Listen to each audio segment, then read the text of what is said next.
వాళ్ళ కుల వృత్తుల వల్ల కొన్ని పనులు ఇచ్చే అవకాశం ఉంటుంది. ఏమేం చేయాలని నేను ఆలోచించి తప్పకుండా దీనికి శ్రీకారం చుడతామని చెప్పి కూడా మాల సామాజిక వర్గానికి కానీ, మాదిగ సామాజిక వర్గానికి కానీ, రెల్లి సామాజిక వర్గానికి కానీ, కడాన బుడగ జంగం సభ్యులకు కూడా విజ్ఞప్తి చేస్తున్నాను. అధ్యక్ష, ఇప్పుడే మన మెంబర్స్ అందరూ చెప్పారు. ఈరోజు బుడగ జంగం చూస్తే ఎక్కడికి పోయినా వీళ్ళు చాలా పెద్ద ఎత్తున వాళ్ళ బాధలు చెప్పుకోవడానికి వస్తూ ఉంటారు. వీళ్ళది కూడా ఒక విచిత్రమైనటువంటి సమస్య. మీరు ఒకసారి చూస్తే అధ్యక్ష, 1950 రాజ్యాంగ ఉత్తర్వు ప్రకారం బేడ జంగం కులాన్ని పూర్వ మద్రాసు రాష్ట్రం షెడ్యూల్ కులాల్లో చేర్చలేదు. మనం మెడ్రాస్ ప్రెసిడెన్సీలో ఉన్నాం. కానీ అది పూర్వపు హైదరాబాద్ రాష్ట్రం షెడ్యూల్ కులాల జాబితాలో చేర్చబడ్డారు. 56లో షెడ్యూల్ కులాలు మరియు షెడ్యూల్ తెగల జాబితా ఆర్డర్ 56లో బేడ జంగం కులాన్ని ఆంధ్రప్రదేశ్, తెలంగాణ ప్రాంతంలోని 10 జిల్లాలకు మాత్రం చూపించారు.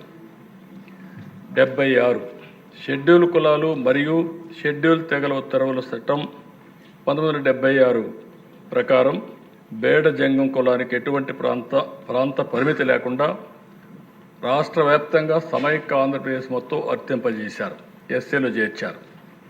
2002లో 1976 సవరణ రాజ్యాంగ ఉత్తర్వులు చట్టం 2002 ద్వారా రద్దు చేశారు. దీని ద్వారా తెలంగాణ ప్రాంతంలోని జిల్లాలకు చెందిన బేడ జంగం కుల ప్రజలు మాత్రమే ఎస్సీ హోదాను పొందేందుకు అర్హులని చెప్పి ఇచ్చారు.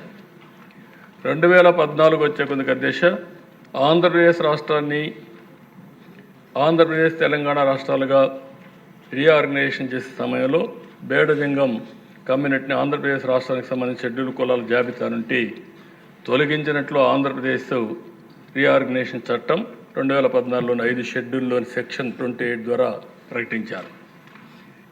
ఈరోజు పాపం వాళ్ళు చూస్తే ఏ కులంలో కూడా వాళ్ళు లేరు. బీసీల్లో లేరు, ఎస్సీలో లేరు, ఎక్కడా లేరు. క్యాస్ట్ సర్టిఫికేట్ ఇవ్వడం లేదు. చాలా అవస్థపడుతున్నారు. దీనికి ఒక కమిటీ కూడా వేసాం అధ్యక్ష.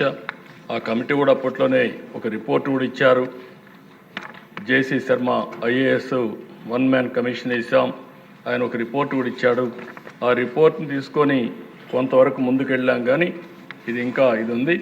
ఈరోజు నేను ఈ సభలో ఒక ప్రత్యేకమైన తీర్మానం పెడుతున్నాను అధ్యక్ష. ఈ తీర్మానం ద్వారా కేంద్రానికి పంపించి, కేంద్రాన్ని ఒప్పించి బుడగ జంగాన్ని కూడా ఎస్సీలో చేర్చడానికి అన్ని విధాలా ప్రయత్నం చేస్తాం. అదే సమయంలో ఈ బుడగ జంగాన్ని ఏ గ్రూప్లో, ఎందుకంటే మొత్తం వీళ్ళు ఉండేది కొద్దిగానే ఉన్నారు, ఏ గ్రూప్లో కూడా మనకు ఆ ఫ్లెక్సిబిలిటీ పెట్టాం. కాబట్టి వీళ్ళని ఏ గ్రూప్లో పెట్టడానికి ఈ ప్రభుత్వం అన్ని విధాల ప్రయత్నం చేస్తుందని వారందరూ కూడా హామీ ఇస్తూ, ఈ తీర్మానాన్ని ఏకగ్రీవంగా మీరందరూ బలపరచవలసిందిగా, ఆమోదించవలసిందిగా కోరుకుంటున్నాను. ఇది అల్టిమేట్గా దిశ. ఈరోజు మీరు చూస్తే చరిత్రలో రామచంద్రరాజు కమిషను, లేకపోతే జస్టిస్ పొన్నయ్య కమిషన్, పాత ఒకసారి చూస్తే కృష్ణా మాదిగా ఎట్లా ఇది చేశాడు. నారావారిపల్లి సీఎం ఇంటి నుండే మాదిగ పాదయాత్ర, అక్కడికి పోయి మా తల్లి దగ్గర మెమరాండం ఇచ్చి ఆవిడ ఆశీర్వాదాలు తీసుకొని, బ్లెస్సింగ్స్ తీసుకొని అక్కడి నుంచి ప్రారంభించడం, ఇవన్నీ చూసినప్పుడు అధ్యక్ష ఓసారి చాలా ఎమోషన్ గురవుతాం చరిత్రలో. I have done, but ఈరోజు ఈ అసెంబ్లీ సాక్షిగా ఒక్క నిమిషం అధ్యక్ష,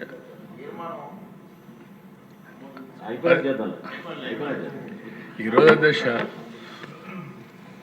ఓసారి కొన్ని అవకాశాలు వస్తూ ఉంటాయి. నాది కూడా ఒక సుదీర్ఘమైన రాజకీయ చరిత్ర ముందుకు పోతున్నాం. ఎక్కడో పుట్టి ఒక మామూలు గ్రామంలో అందరి మాదిరిగానే మా ఊర్లో అయితే 20 ఇళ్ళు ఉండేటివి. మా ఊరికి రోడ్డు కూడా లేదు.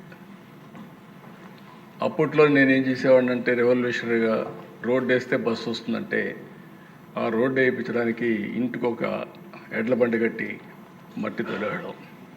తోలి మళ్ళా వాళ్ళని బస్సు వేయించుకునేవాళ్ళం. అది ఒకటే బస్సు వచ్చేది. అది ఎప్పుడో తెల్లవారితో వచ్చి మళ్ళా సాయంత్రం వచ్చేది. అలాంటి ఊర్లో పుట్టి సరే విద్యార్థి దశ నుంచి ఫైట్ చేసి అక్కడి నుంచి ఎదిగి అంచెలంచెలుగా ఈరోజు కొన్ని నిర్ణయాలు తీసుకొని ఒక పక్క నిన్నే బిల్ గేట్స్తో మాట్లాడితే ఒక వండర్ఫుల్ ఎక్స్పీరియన్స్. 30 సంవత్సరాల కంటే ముందు ఏం జరిగిందో ఆయన చెప్పినప్పుడు గుర్తు చేసినప్పుడు ఒక సాటిస్ఫాక్షన్. ఇక్కడికి వచ్చినప్పుడు ఒక సామాజిక న్యాయానికి వెనుకబడిన వర్గాల కోసం కానీ, షెడ్యూల్ కులాల కోసం కానీ, షెడ్యూల్ తెగల కోసం కానీ, మైనారిటీ వర్గాల కోసం ఎక్కడ పేదవాళ్ళు ఉంటే అక్కడ మనం ఉండాలనే ఉద్దేశంతో ఈ జర్నీ అంతా ప్రారంభించాం. సామాజిక న్యాయం చేశాం.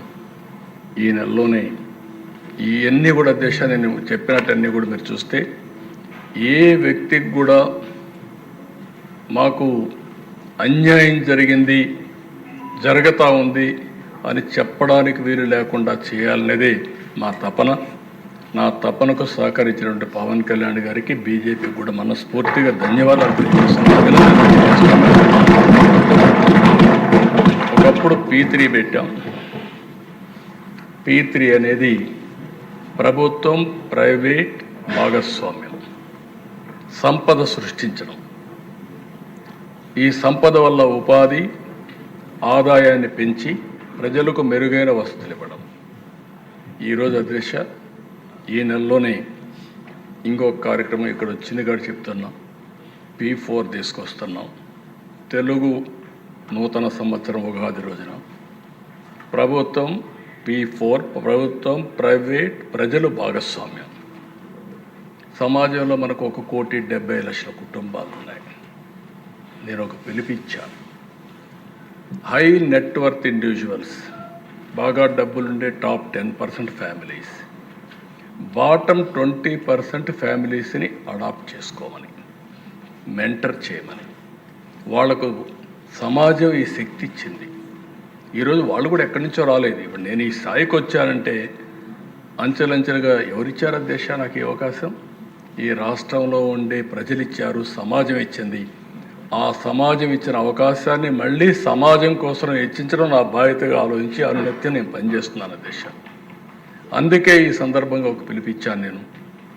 ఎవరైతే సమాజం వల్ల పైకొచ్చిన వ్యక్తులు, మనతో సమానంగా పుట్టిన వ్యక్తులు మన ఊర్లో ఇంకా పేదరికంలో ఉన్నారు, 3 పూట్ల తిండి లేని పరిస్థితిలో ఉన్నారు, సరైన నీళ్లు లేని పరిస్థితి. వాళ్ళు మనుషులే, కానీ మనకు అవకాశాలు వచ్చాయి, మనం చేయగలిగే వాళ్ళు చేయలేకపోతున్నారు. అందుకే నేను పిలిపిస్తున్నాను దిశ జీరో పావర్టీ. ఈ జీరో పావర్టీలో కూడా దిశ పేదరికం ఎవరికి ఉందా దిశ?